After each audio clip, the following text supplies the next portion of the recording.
I spend most of my time thinking about little girls, which is kind of a weird thing for a grown man in our society to say, but it's true.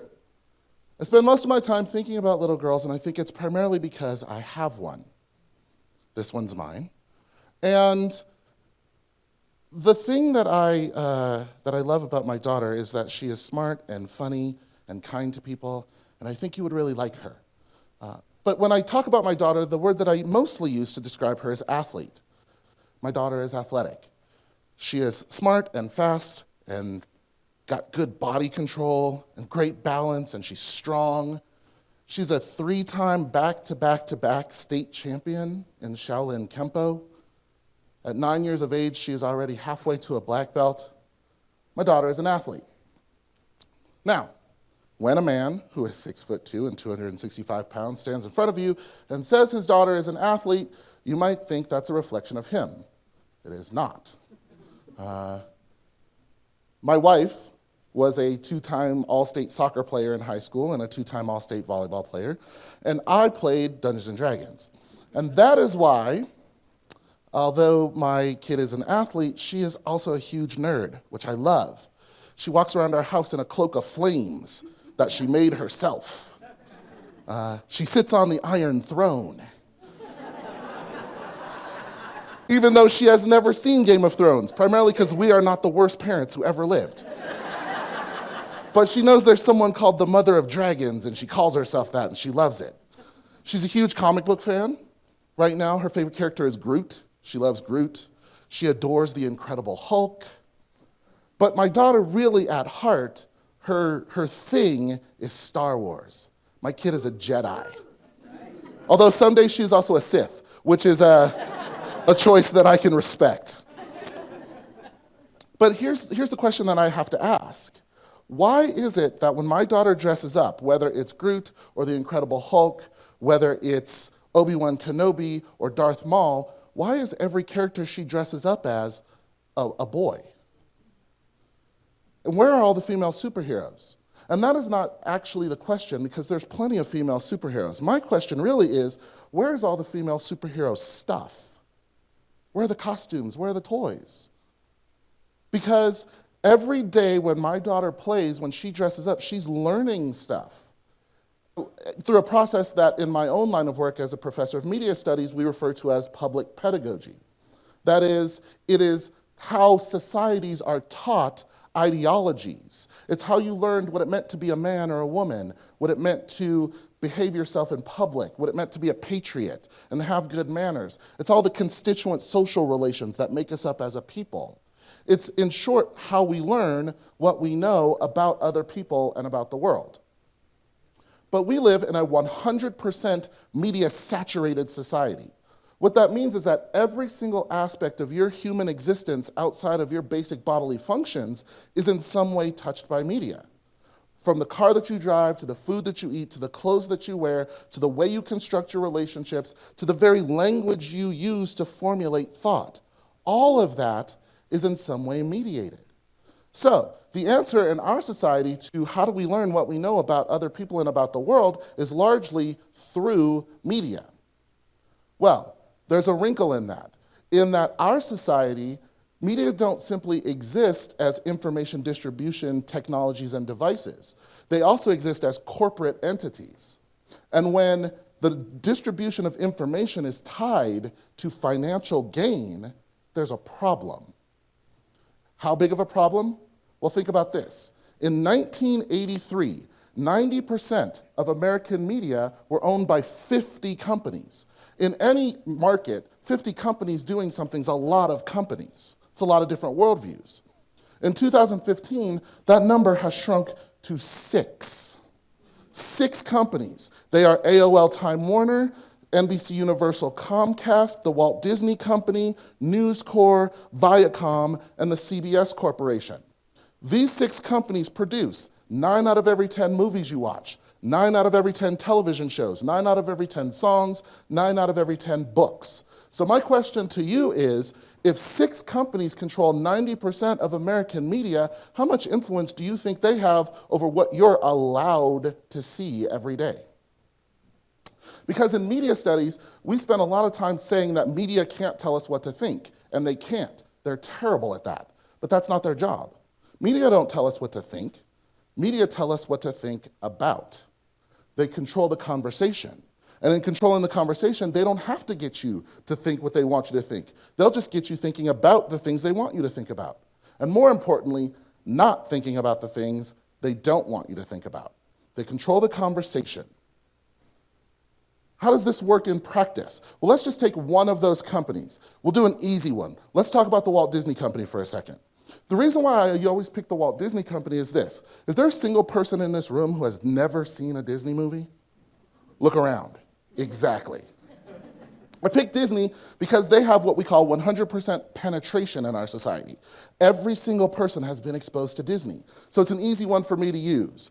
I could do this about any one of the companies. Since 1937, Disney has made most of its money selling princesses to girls. It's made a huge chunk of its money. Unless, of course, the princess your daughter is interested in, as my daughter is this one. See, in 2012 rather, Disney purchased Lucasfilm for the sum of $4 billion. And immediately they flooded the Disney stores with Han Solo and Obi-Wan Kenobi, with Darth Vader and Luke Skywalker and Yoda, and not Princess Leia.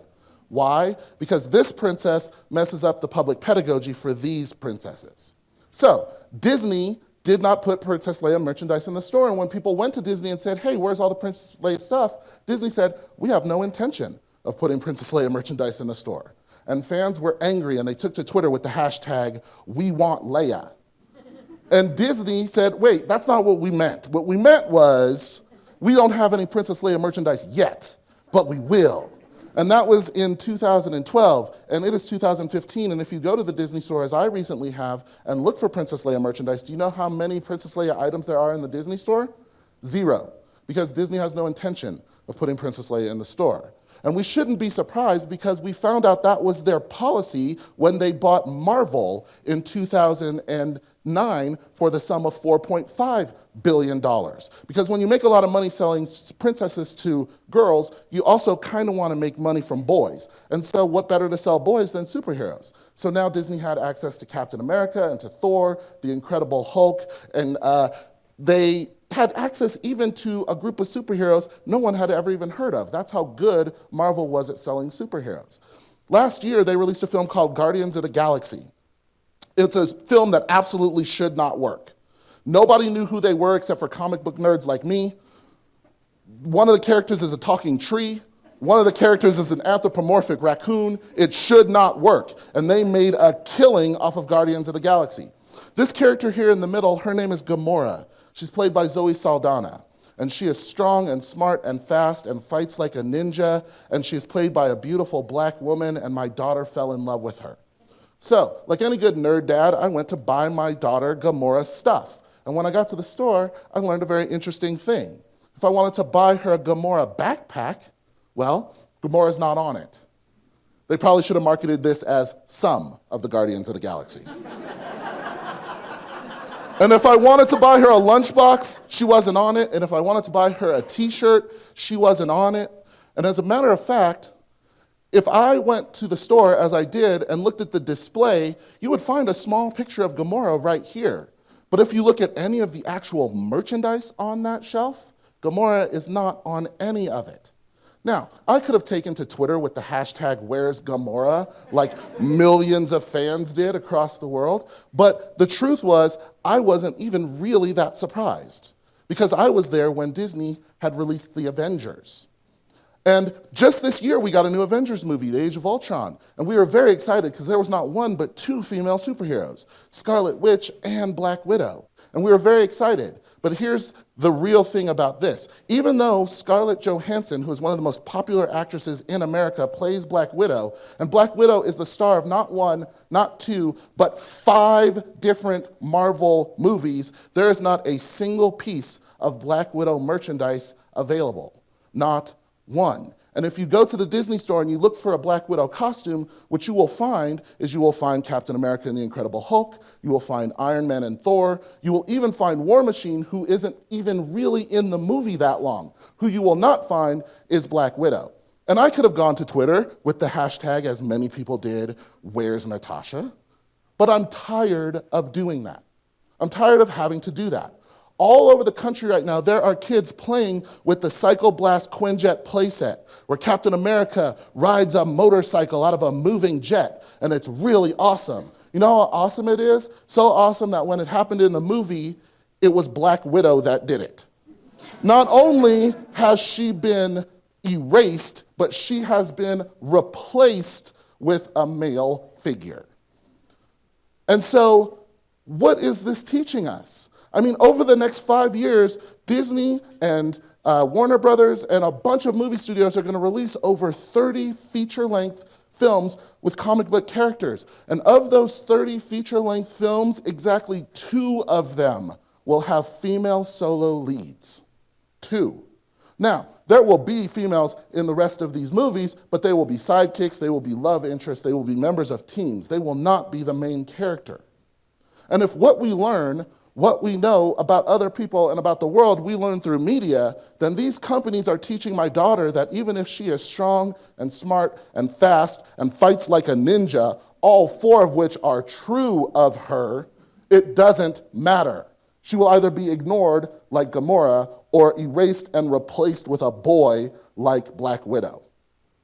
And it's not fair. It's not fair to her, and it's not fair to your sons and daughters either. But here's the thing.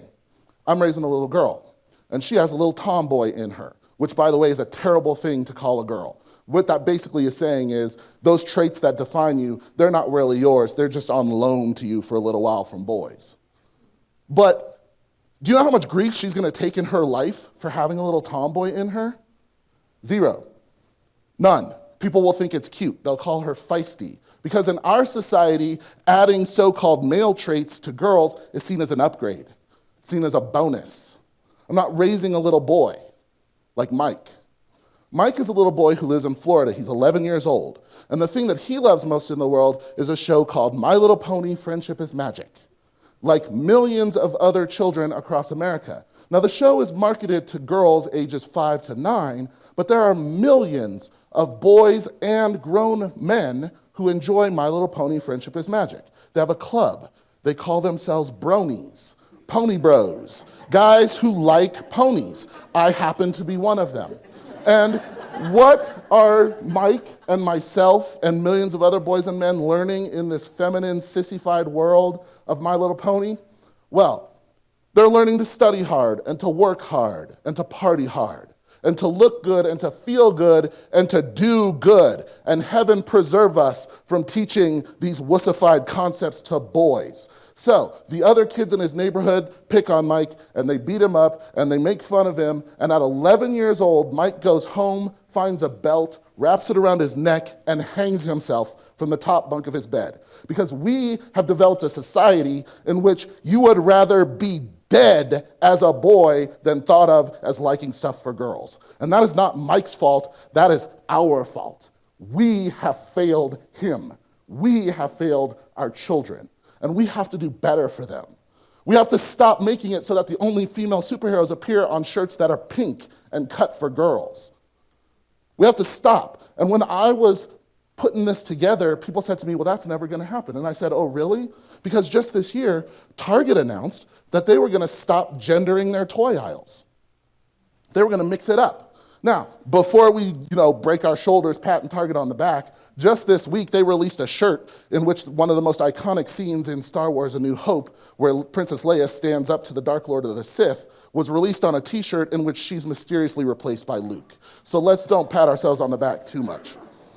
Just this week also, Disney announced it was no longer going to gender its Halloween costumes, which I say, thank you, Disney, except the only costumes you make are of male superheroes, so does it matter who you have wearing them? Just this week, Mattel, who makes Barbie, announced they're going to release a line of DC superhero girls.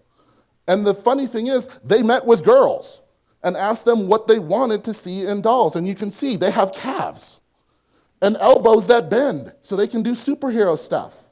And please buy them. And don't just buy them for your daughters, buy them for your sons. Because it's important that boys play with and as female superheroes, just like my daughter plays with and as male superheroes.